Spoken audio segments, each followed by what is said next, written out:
říkal, že teda jsme si vybrali špatný počasí. Ono to ani jinak nejde, protože kdyby bylo hezky, tak by nám byli to tady sedět a poběžíme k těm včelkám. Jo? Takže tím, že je takhle, tak tady vydržíme a budeme si to užívat. Chtěl bych vám popřát, aby jsme teda ten dnešní den, dopoledne, odpoledne strávili v pohodě, aby jsme si něco řekli, něco se dozvěděli, něco vydiskutovali, abychom se nabudili na to jaro, i když ono není ještě za dveřma, ale ono to rychle uteče a určitě včelky sem tam začnou proletý, pak to začne lítat častěji a najednou zjistíme, že teda přes zimu jsme si toho chtěli spoustu nachystat, takže jsme to nestihli, takže ten čas letí rychle. Malinko představení. Jsem z Branova nad Dyjí, okres Znojmo, takže jsem taky jel dneska tou cestou, necestou, na Ivančice mám něco vrátil, tam byla nějaká bouračka. Jel jsem přes Březnovice, já díky tady těm přednáškám poznávám republiku, protože kolikrát projedu místama, kam bych se normálně nedostal, nebo bych ani nevěděl, že existují. Takže to je na tomto hezky, ale jsem do Rosic trefím, tady jsem již několikrát. Jak jsem říkal, včelaří ve Branově nad Dyjí, mám teda kolem těch 150 včelstev a ono to pořád mění každý rok, tak jako když se vás ptají, kolik vám je let, tak vy řeknete rodné číslo, ale když to spočítáte, tak už máte tu injekci doktora nebo něco takového.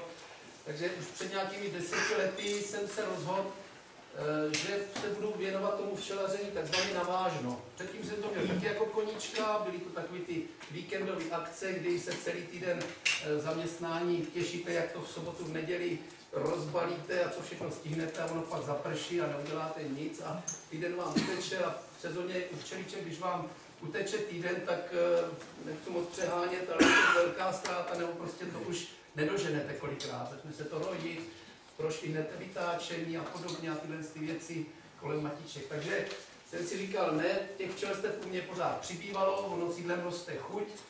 No a tak jsem si říkal, zkusím to tak nějak se tím živit, ale pochopitelně nezačínal jsem od píky, v té době už jsem měl asi 80 včelstev ke 100 a uvědomil jsem si, že ale to už nebude na náhodu, že už to nebude takové, prostě nějak to dopadne, ale musí to člověk dělat opravdu navážno, takže kromě medu třeba jsem si říkal, nemůžu to jenom na tom medu postavit, bylo by to jako kdybyste stáli jenom na jedné noze, takže kromě toho jsme si zřídili rozmnožovací chov, dneska šlechtitelský chov včelích matek, produkujeme matičky, oddělky pro včelaře.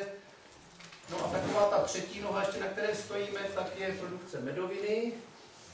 To z toho důvodu, že když se zadaří a toho medu je trošku víc, tak není problém část toho medu v uvozovkách obětovat na tu medovinu. A celkem jsem si jako rychle uvědomila všimnout, že pořád ještě hodně lidí, kteří jak je rok dlouhý, tak nedají do pusy lžičku medu, ale tu medovinu můžou. Jo? A jim jako nějakým způsobem nevadí, nebo té rozumí a je vůbec tam u nás je vinařský kraj, takže všichni rozumí hrozně vínu, ale ta medovina, když se mezi to vklíní, tak je to taková raritka, taková zajímavost. Takže tyhle tři věci a prostě každý rok tím, že u toho včelařství je jinačí, tak se to tak nějak vzájemně doplňuje. Jinak ale, když jsem se rozhodoval pro to včelařit tak trošku navážno, tak důležité byla ta poloha Branova nad Dyjí, protože to je oblast, která se včeličkám líbí, je ta krajina tam docela pestrá. Ono, i když je to jako okres Znojmo, tak už je to spíš začátek Českomoravské Vysočiny, takže my tam nemáme agát, my tam nemáme prostě to, co je pod Znojmem, ale sáhneme na všechno. Včely pořád ještě trefí do lesa, protože včela historicky vlastně je z lesa, takže ten les by měla mít vždycky do lesu. No a na těch polnostech, když zemědělci teda zasejí pro nás, pro včely něco zajímavého, tak je to jedině dobře. Takže je to takové vyvážené a krajem těch lesů rostou velice zajímavé kultury, které jsou taky pro včelky zajímavé. Ono, tím, že každý jste od někud, tak ty vaše podmínky pro včelaření budou jinačí a jak si o tom potom zmíníme, ta stanoviště včelstev, což je velice důležité při tom výběru, jak to těm včeličkám takzvaně naservírujete, nachystáte, co před ně postavíte, to je hrozně důležitý a ne každá oblast v republice má to štěstí nebo má na výběr. No? Kolikrát je to opravdu z toho včelařského hlediska docela smutný, ta oblast třeba mezi Znojmem, Brnem, tam jsou vlastně dva větrolamy a končíme. jsou tam na Lechovicku agáty, ale ten agát, když se nepovede, protože jako nepůvodní rostlina umí zatrucovat, umí zmrznout, umí propršet, kvete velice krátko, tak najednou ti včelaři vlastně se rozhlíží, jestli náhodou zemědělec neutrousil někde svazenku, neutrousil někde hořčici, protože jaksi nemá to v rukách. Z toho důvodu teda, ať se vrátím k tomu Vranovu, ten Vranov po této stránce se mi zdál zajímavý, je zajímavý a říkal jsem si, stojí to za to tam zkusit. Ale protože jsme se třeba s produkcí medu hodně zaměřili na jednodruhové medy, tak kromě toho Vranovska má teda včely i pod Znojmem, kde vlastně dosáhnu na ten agát, když se povede, dosáhneme na Slunečnici a tím pádem dokážeme mít víc druhů medu a ono to u toho medu, zatím je to třeba v plenkách, nebo to neuvědomujeme, ale tam je dobré opisovat od těch vinařů. Jo, dřív oni měli červené, bílé a vždycky jsme říkali pro Pražáky nebo pro Ostraváky, ale dneska mají v tom sklepě prostě v každé bečce v uvozovkách něco jiného, protože jedno je kabinet, jedno je výběr z hroznu, výběr z bobů a tady ty legrace.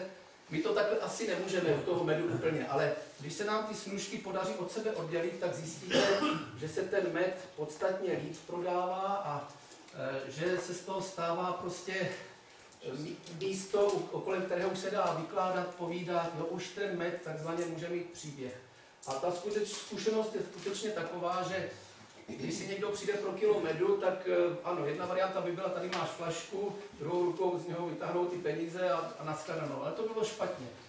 Ale když on si přijde pro kilo medu a vy mu řeknete, a jaký by si spřál, pojď pochutnat, pojď se podívat, a teď tam vidíš, že tam jsou třeba 4-5 druhů medu, jo, který přece jenom chuťově jsou trošku někde jinde, i když ten základ je v podstatě stejný, nebo je to jenom květ, medovice, ale už si může vybrat a Evropan, to dobře víte, si rád vybírá. Takže efekt je ten, že si člověk přijde pro kilo medu a když mu uděláte trošičku nějakou kratší osvětu, tak on si neodnáší kilo, odnáší si 3 kila, 5 kilo, protože chce ochutnat všechno. No a příště přijde a už je takový trošku odborník, jo, už ten mi chutnal víc, ten chutnal manželce a už si začíná vybírat a to je přesně to, co v tom kontaktu včela zákazník je potřeba pěstovat. Takže tam trošku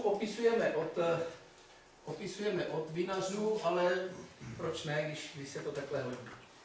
Takže tolik asi k tomu představení a pustíme se do toho. Já jsem tu přednášku prvně jako, že jsem říkal, jak ji nazvat, ale takový to motto neučme včely létat, abyste tomu rozuměli, s tím chci jenom říct to, že včela, ta je tady o hodně díl než člověk. Teď se bavit o tom, jestli je tady 20, 40 milionů nebo 100 milionů.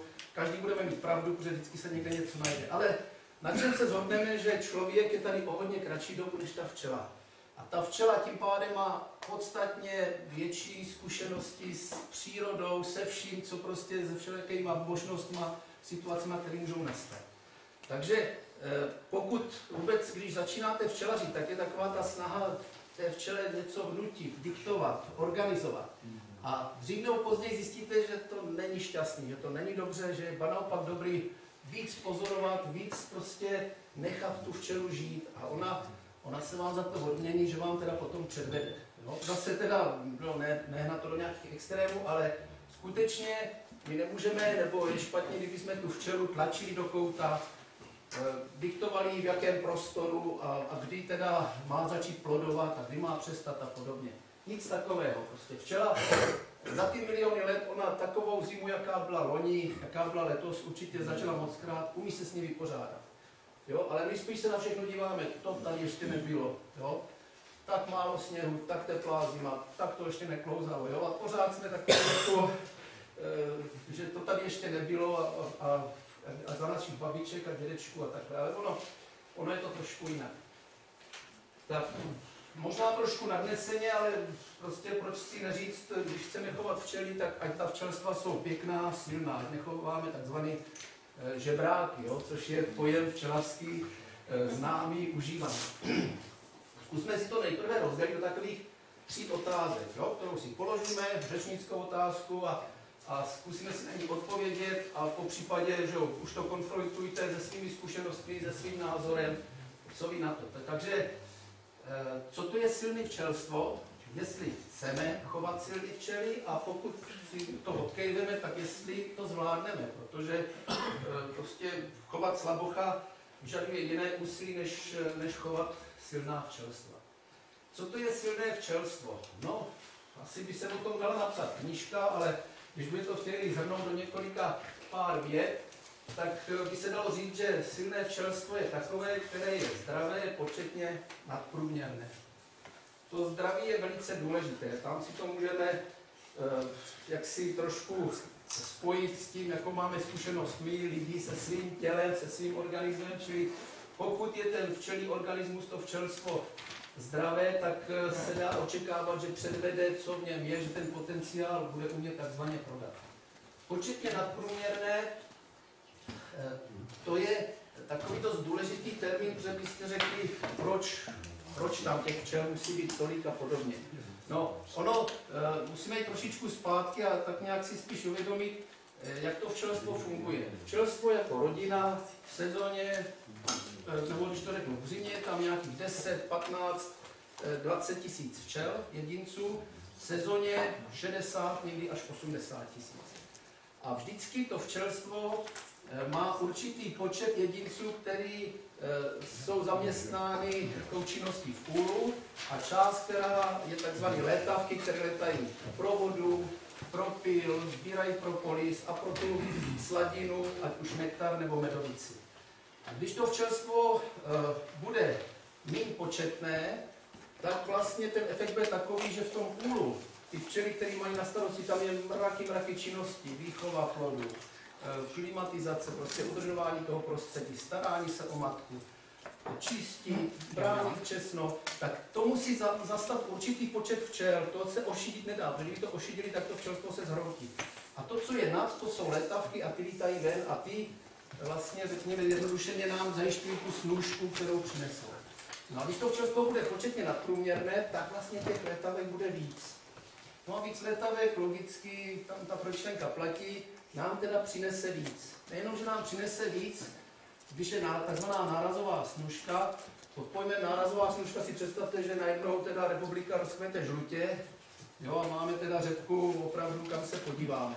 To je pro včely atraktivní rostlina, pokud není teda, jak to řekl, hodně ošetřená chemií, ale tam je pak nárazová snůžka a tam skutečně je důležitý, jestli máme to včelstvo silné, početně nadprůměrné, těch létavek je hodně, tak takový včelstvo dokáže za den donést kila prostě té sladiny, jo, toho nektaru, který pak přeměňuje v med. Když to včelstvo bude průměrné nebo podprůměrné, tak většina těch včel se bude starat vlastně o tu práci v úlu a těch létavek bude minimum. Oni taky některé vyletí, zjistí teda, jak se věci mají, vrátí se zpátky, pochlubí se těm sestrám, hele, tam dělám řepky, mraky nektaru, no ale tím to skoro skončí, protože těch létavek nejsou tisíce, ale jsou třeba stovky. A to je ten rozdíl.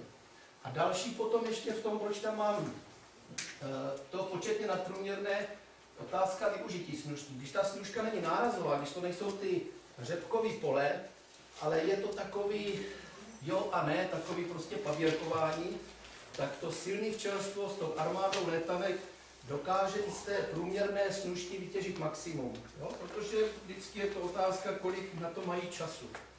A to slabší včelstvo to teda si tak jako donese, aby přežilo, aby prostě měli pro sebe, ale už ne pro včelaře.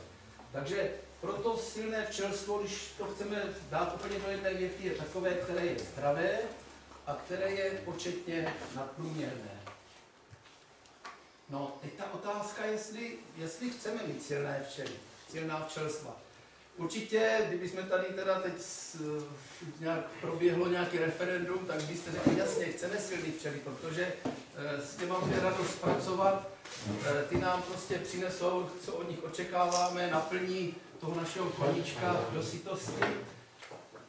No, ale když teda řekneme, ano, chceme silná včelstva, tak proto musíme něco udělat. Jo? Už to nemůže být prostě úl podědový nebo od někoho zadarmo drahé, jak se říká a podobně. Už to nemůžeme tak nějak šolichat nějakou setrvačností, ale musíme vlastně proto, aby včelstvo bylo silné, něco udělat. Čili už to z naší strany, ze strany včelaře, bude vyžadovat nějakou činnost, nějaký náklady.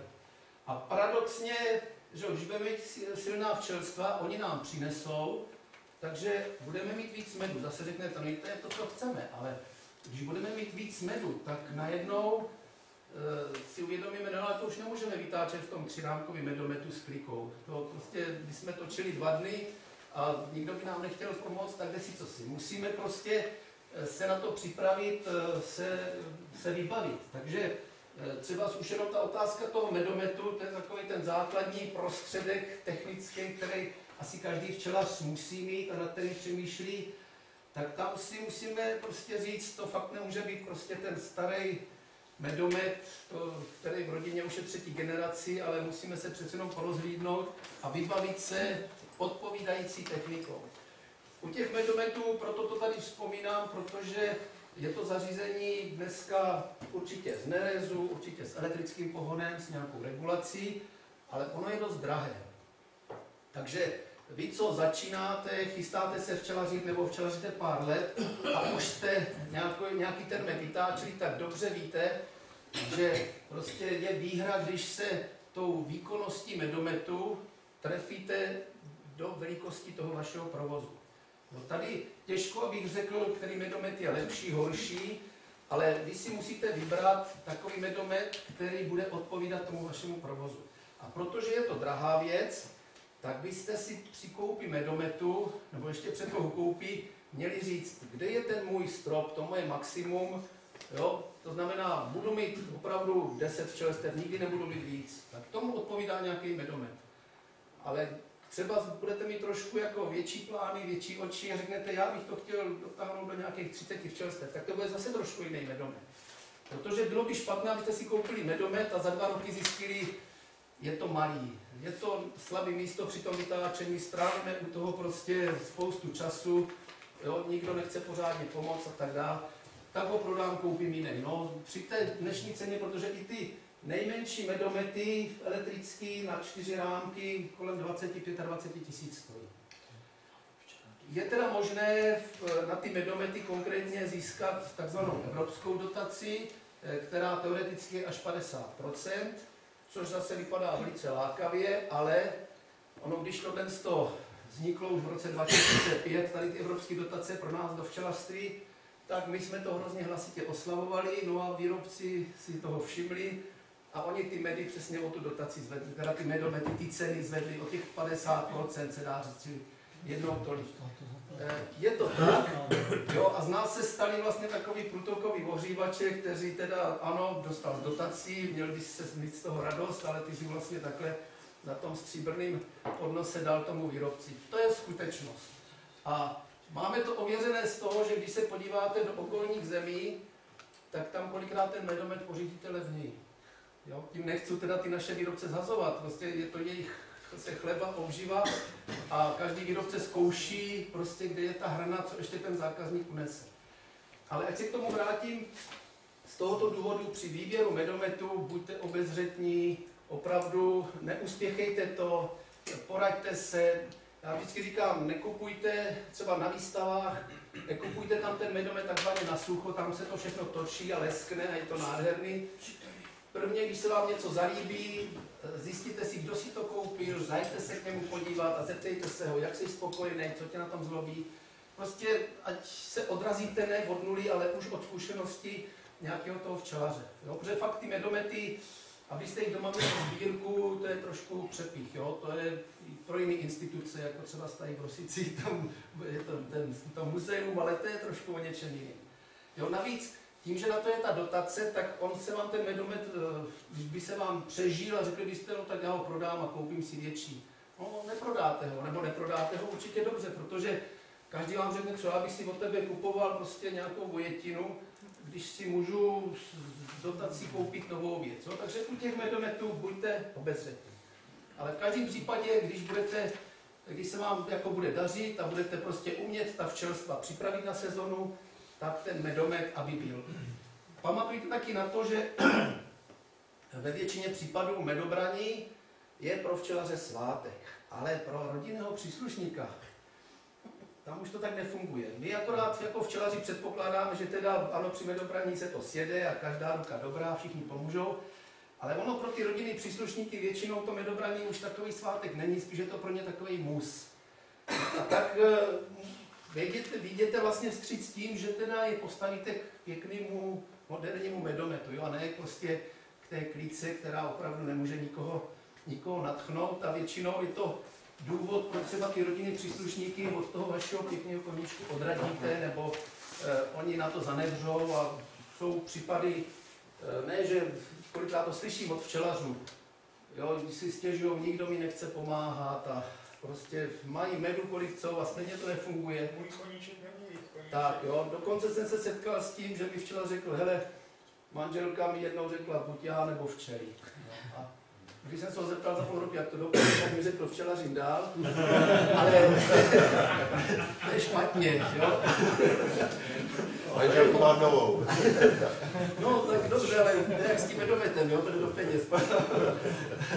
Takže i tohle je důležité si uvědomit, že prostě i tou technikou nejenom sobě uděláme radost, ale prostě ty rodinný příslušníky k tomu vtáhneme. Nakonec si o tom pak i něco řekneme, jak vlastně v té rodině to udělat, aby to trošku fungovalo. Mohu se zeptat? Ano. Ještě k tomu medometu, když jsem to teďka řešil. Mohl byste nám nějak říct, nebo tohle, jakoby nějaký patřičný, jakoby, jestli 3, 4, 5 nebo 6 rámeček nebo 8, jako na počet včelstev, jak se vám to osvědčilo, nebo tohle z toho, nebo... Když jste řekli třeba do těch 10, jaký... Do 10 čtyřrámkový medomet, takzvaný ten tangenciální, jo, kde je koš a ten rámek je tam, že se vytáčí jedna strana a druhá strana. Takže ale radši elektricky, na těch 10 už. Určitě. Že? Určitě, protože ona je to neskutečná dřina, ta klíka... A je tam možnost regulace otáček. U těch klíky to, jako bych řekl, že tak není... No tam časem ta regulace je taky, když to dochází od dochází si ale určitě, protože ten na klíku, to je skutečně tak 3 včelstva, jo? Do 5 možná. Ať už jich to je, nadřete se u toho a vůbec, když k tomu chcete postavit někoho z té rodiny, tak je to za trest. On se tam postaví, ale aby točil.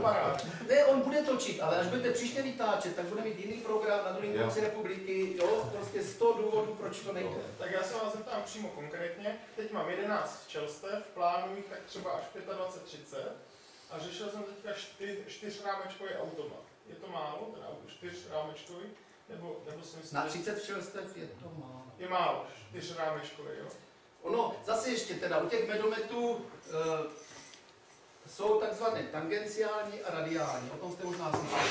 Tangenciální medomet, kdy v tom bubnu je koš a ty rámečky jsou tam tak daný po obvodě, že se vytáčí jedna strana, ta druhá musí počkat, pak se vytáčí ta druhá. Jo? Aby u těch úplně původních rukou ovládaných nebo s ručním pohledem se tam ten rámeček vložil. A teď ale musí si člověk uvědomit, když ten rámeček je plný medu, tak já nemůžu tu první stranu vytočit, co to dá, protože by se mi ten rámek zbortil. Jo, protože ta druhá strana se tlačí vlastně do toho těla toho rámku. Takže já tu první stranu musím vytočit jen tak jako z lehínka. Prostě ji odtočit. Pak se to musí zastavit, rámeček otočit. Tu druhou stranu už můžu vytočit teda, co síly můžou.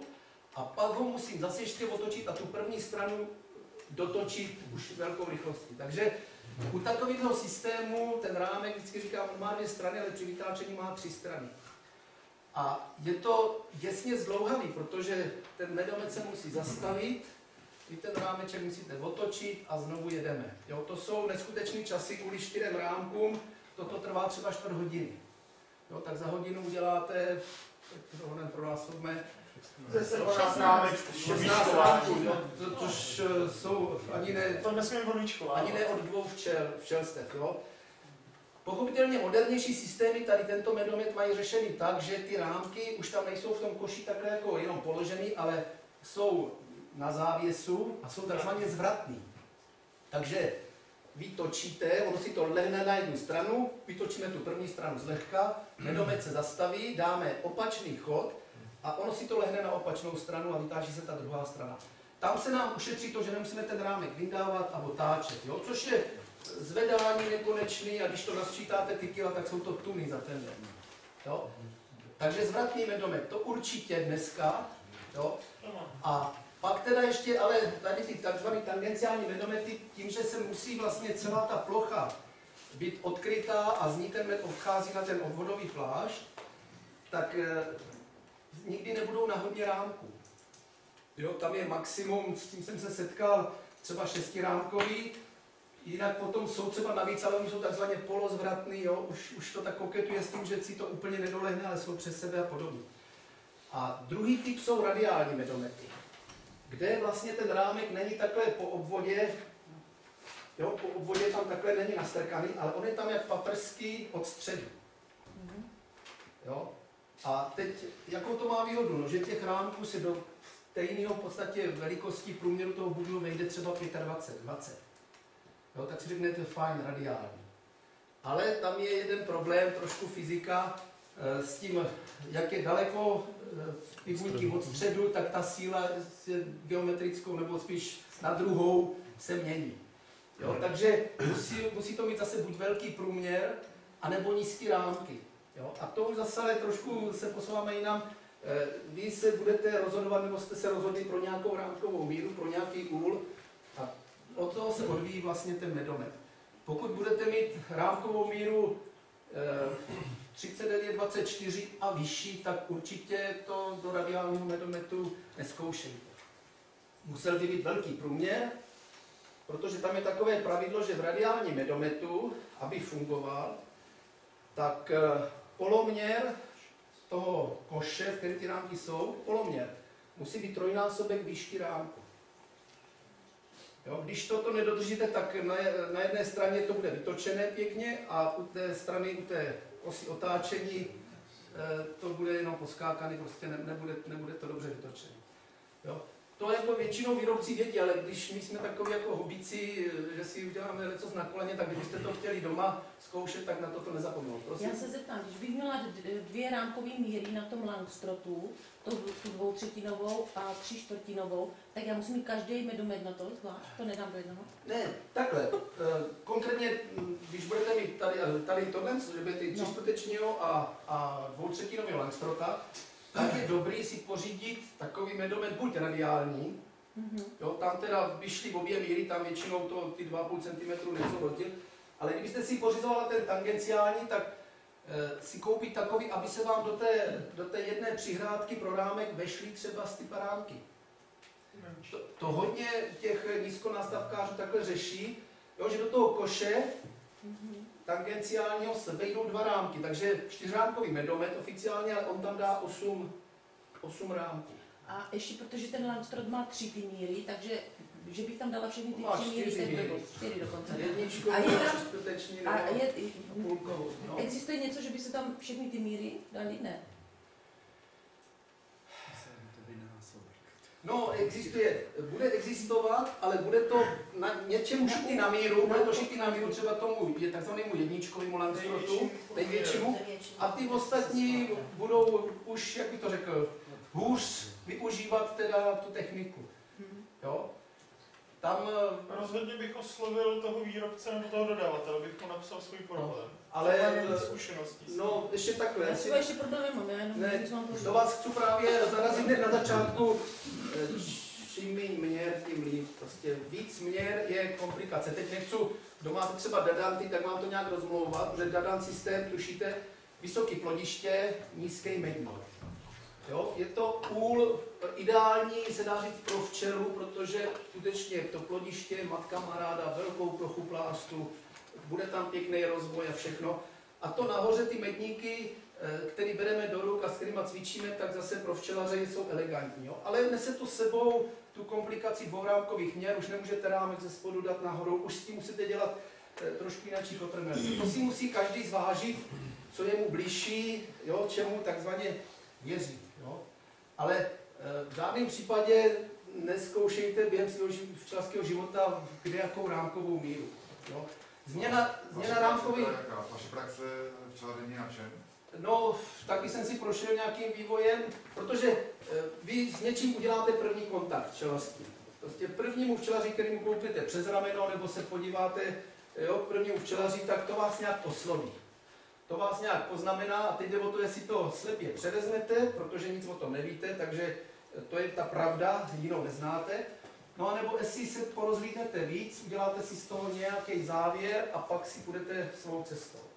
No. Já vám teda řeknu zkrátce ten můj příběh. My jsme doma měli včely 39-24. Jo, takže na tom jsem tak nějak vyrostl, když jsem to nějak jako děcko neprožíval. Pak jsem se oženil, tchán měl včely, měl to ve voze 39-27,5. Jo? A jednoho dne mi říkal, hele, buď si ten vůz vezmi, nebo ho prodám. Tak jsem si ho vzal, no a tam nic nepředěláte. Jo? Takže jsem dlouhý roky včelařil 39-27,5. Naučil se v tom člověk, včelám se to líbilo, z toho vozu jsem to vyndal do nástavkových úlů, protože v tom voze byla tma, hodně žihadel a tak dál. No a pak se objevili tady výrobci Langstrotových úlů a tak jsem se v tom zhlídnul, ne, že by to byl jako úl všech úlů, ale že se u toho dalo využít spoustu technických finesů mechanizace. To mě jako oslovilo a při tom větším počtu včelstev je skutečně hrozně důležitý, aby ta práce odsejpala, abyste se u toho nenadřeli. Když těch včel máte 10-15, tak s odpuštěním je fakt jedno, v čem včelaříte, protože to stihnete. Jo? Když prostě dneska to neuděláte, tak to doděláte zítra. Ale u toho většího počtu, tam se každá minuta počítá, protože všechno je 150krát. Jo? A to už, takže já jsem skončil u Langstrota 3/4. No, vysvětluju to tak vždycky, když se mi tady jako zrovna ten, proč ne 2/3 nebo tak, protože 3/4 Langstrot je největší nízký nástavek. Jo? Já tím, že jsem byl odkojený vyšším rámkem, tak to trošku ve mně je, tak jsem nechtěl jít zase do opačného extrému. A ten 3/4 Langstrot mi skutečně umožňuje vytáčet v radiálním medometu, vyfukovat včely z medníku proudem vzduchu, nemusím drátkovat rámky, protože dokážu to postavit. A takovýhle finesů je tam víc, který teda mi umožňuje tento systém. Jo? Já ho nechválím, že by byl nejlepší nebo některý z nejlepších, ale mě vyhovuje. A toto si musíte každý ale vyhodnotit. Jo? Tady skutečně ta včelařina je tím hezká, ale jak bych řekl, komplikovaná, že každý máme ten pohled trošku jiný, každý včelaří ve jiných podmínkách, každý si od toho taky slibujeme něco jiného, jo? Má to pro nás jiný rozměr, takže není jedna cesta, není nějaký ideál, jo, ke kterému bychom měli směřovat. No a ty medomety jenom, teda, tam jsem chtěl, abyste si uvědomili, že je to jedna z největších investic a že prostě tam, abyste jaksi nevyhazovali peníze za něco, co vám bude sloužit rok, 2 a pak jste o to zakopávali, jo, a zháněli něco jiného. Prosím? Já bych se mu zeptal, na té fotce je radiál, že jo?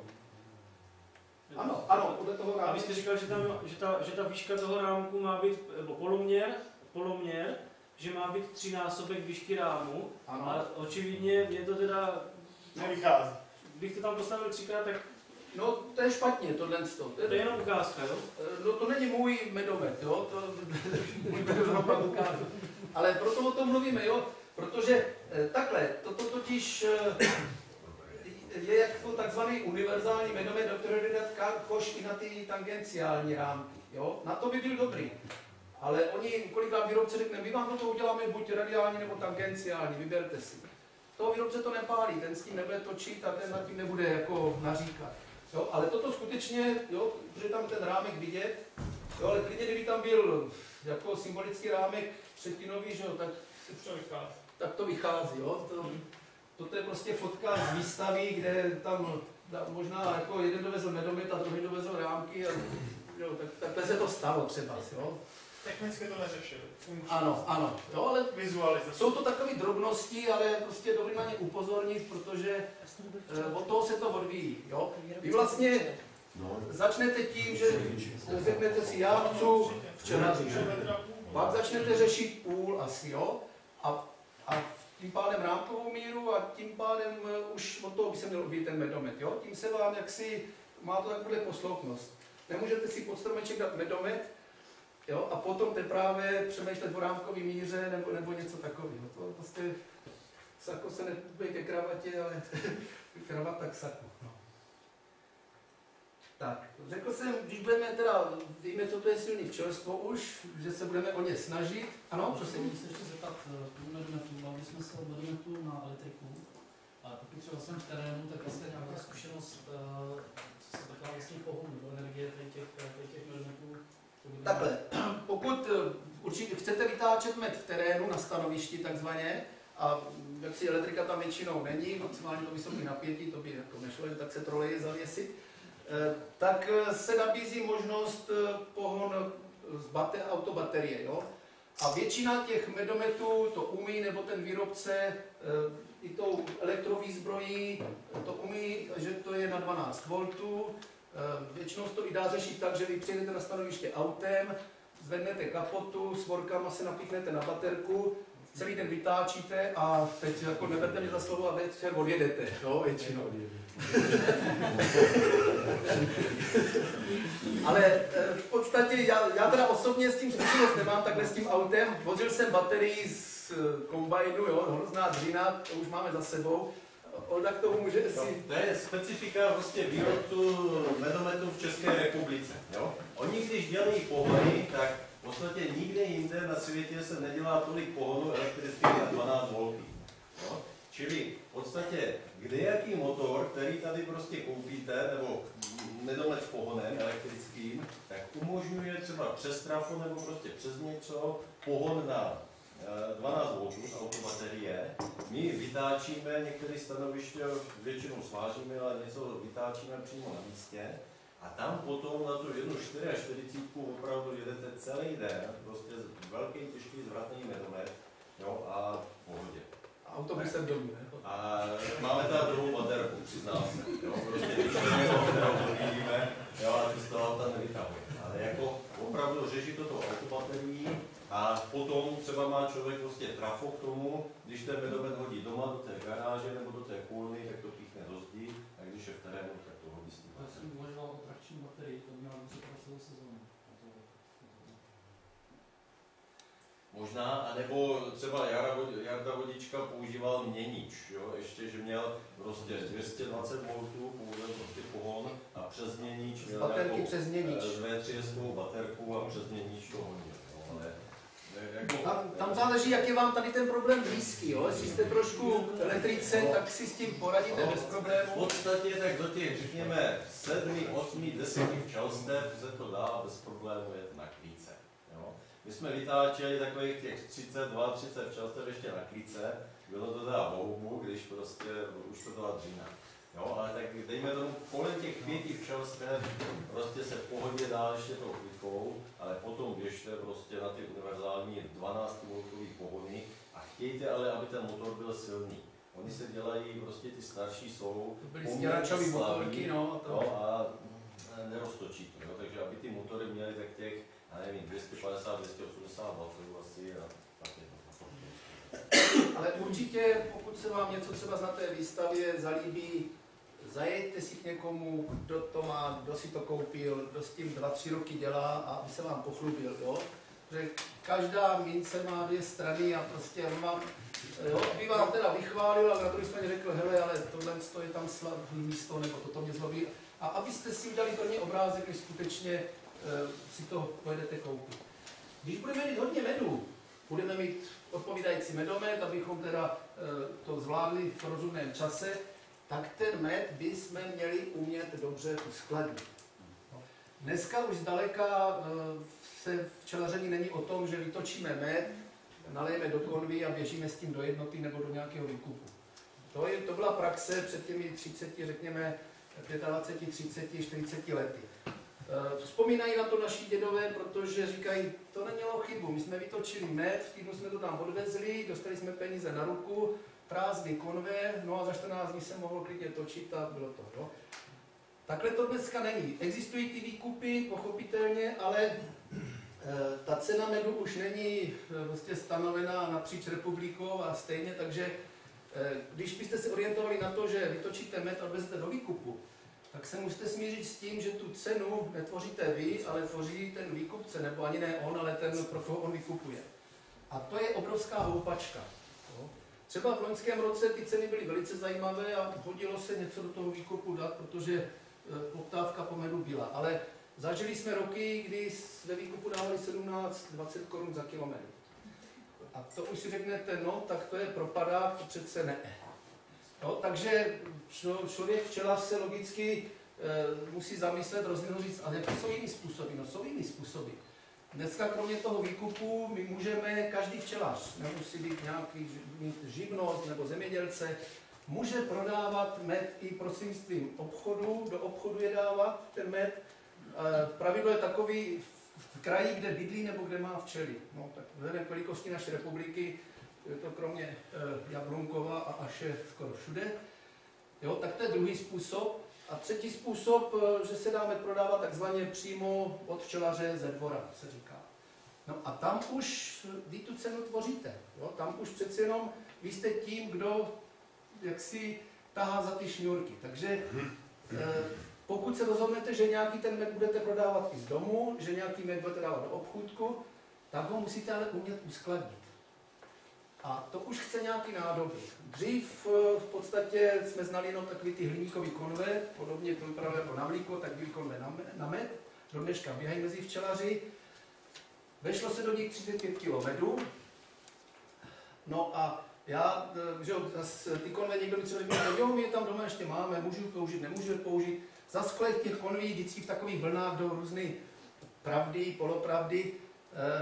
Zase, aby jsme to řekli tak nějak objektivně, ta hliníková konev je dobrá v tom, že je to kovový, může se s tím jaksi manipulovat docela hrubě, skládat je na sebe do libovolné výšky, co vám zdraví a síla dovolí. Nevýhoda je ta, že ať je prázdná nebo plná, zabírá prostor, jo, to prostě nejdou nějak do sebe, čili uskladnit a to rychle na to přijdete jako každý jako včelař, že budete bojovat s prostorem. Jo. Spoustu věcí u včelařiny jsou sezónní záležitosti, které potřebujete jenom část roku, ale vy je musíte ten mrtvý čas někde uskladnit, někde uložit. Takže vždycky i u těch nádob přemýšlet, jaký nádoby, aby k toho prostoru zabrali co nejméně. No a ta konev toto nesplňuje, pak tam vždycky ještě vyvstaly takové otázky, no ale hliník, hliník je vlastně jedovatý. Je to pravda, není to pravda, mělo by se, nemělo.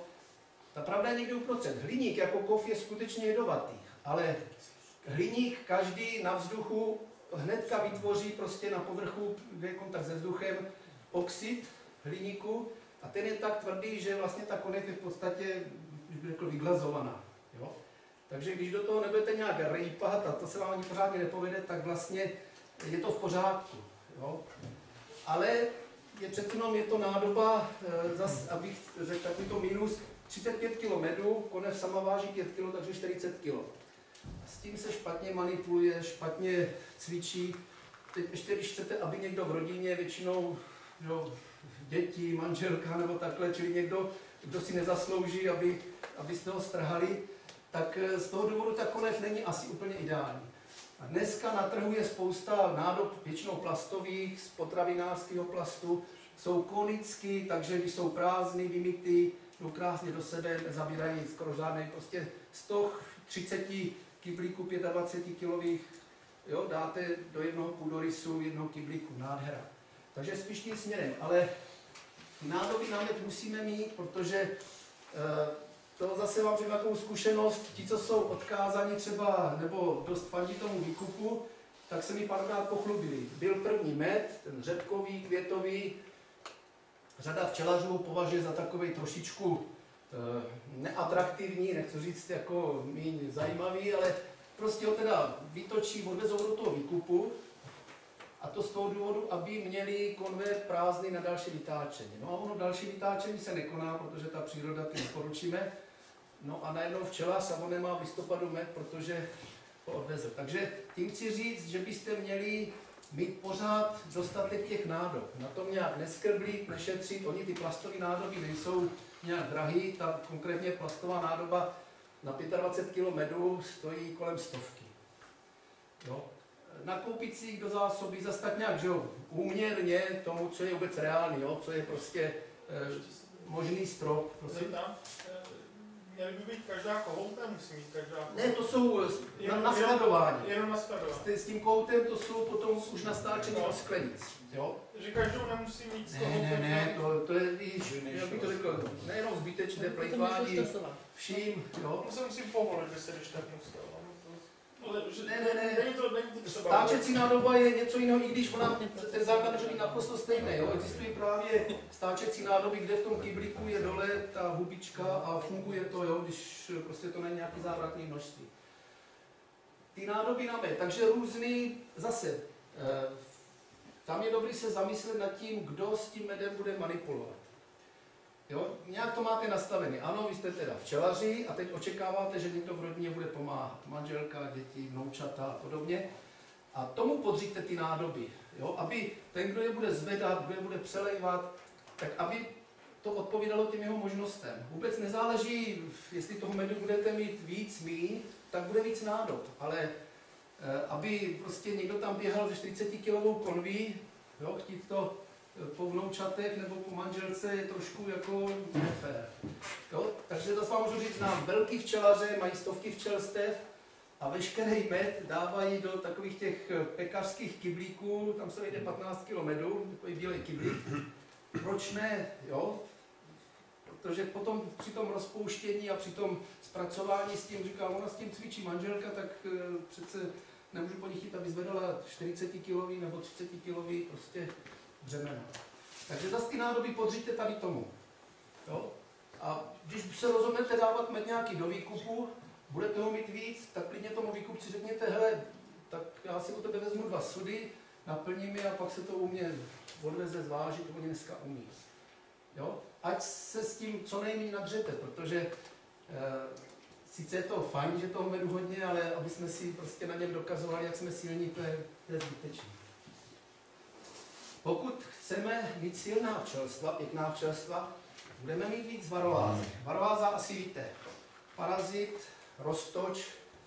Jo, kdo teda se s tím ještě nesetkal, tak něco na způsob, tak jak známe klíšťata na svém těle a na našich pejskách, tak něco podobného je na včele, akorát když to vezmeme tou velikostí, tak ten roztoč, ta varováza vůči včele, tam už to nesedí jako to naše klíště a člověk. Jo? To by to klíště muselo být jak želva nebo něco takového. Ale určitě jste o tom slyšeli, četli, protože to už je věc, která je do té míry známá i včelařské veřejnosti, že prostě dneska to neoddělitelně k té včelařině patří. My s tím žijeme celý rok, válčíme s tím a víceméně, ne, že bychom se smířili, ale pochopili jsme, že teda se toho nezbavíme, ale že se s tím musíme naučit žít, udržet to v nějakých mezích, prostě, kdy ještě ty včely dokáží fungovat. Jo? Je to, my se k tomu pak ještě dostaneme, ale tady si spíš jsem chtěl říct tu problematiku, když jsem na úvod vzpomněl, že silná včelstva, zdravá včelstva, a teď najednou říkám silná včelstva, víc varovázy. Tam je ten paradox v tom, že ta varováza se množí na včelím plodu. To jste jistě asi slyšeli, četli, víte, že prostě samička, ty varovázy toho roztoče, těsně před zamičkováním plodu vleze do té buňky a ten plod, zatímco tam probíhá ta přeměna v rozpělce ve včelu, tak se na něm vlastně zmnoží. Ona naklade vajíčka, každý den jedno, z prvního vajíčka se vylíhne sameček, z dalších samičky, ty se stihnou tam vyvinout, dokonce se vzájemně spáří, z našeho pohledu trošku teda ujetý. A když včela se líhne, tak pod toho víčka vylízají už vlastně ta další generace. Pochopitelně tím, že to šlo každý den jedno vajíčko, tak je to různýho stáří, takže některý stihnou dospět, některý nestihnou dospět. No a tím, že se to množí na tom včelím plodu, tak vlastně čím budeme mít silnější včelstvo, vitálnější, matka bude víc klást, víc plodu, tak pro toho roztoče je to vlastně ideální stav, ideální podmínky. No, proč je to tak? Snad jako na vysvětlenou jenom to, že ten roztoč tady není doma. No, on sem byl zavlečený, on je doma v jihovýchodní Asii, tam žije trošku jiná včela, která si s tím umí poradit, má na to mechanizmy. Ten roztoč tam žije třeba asi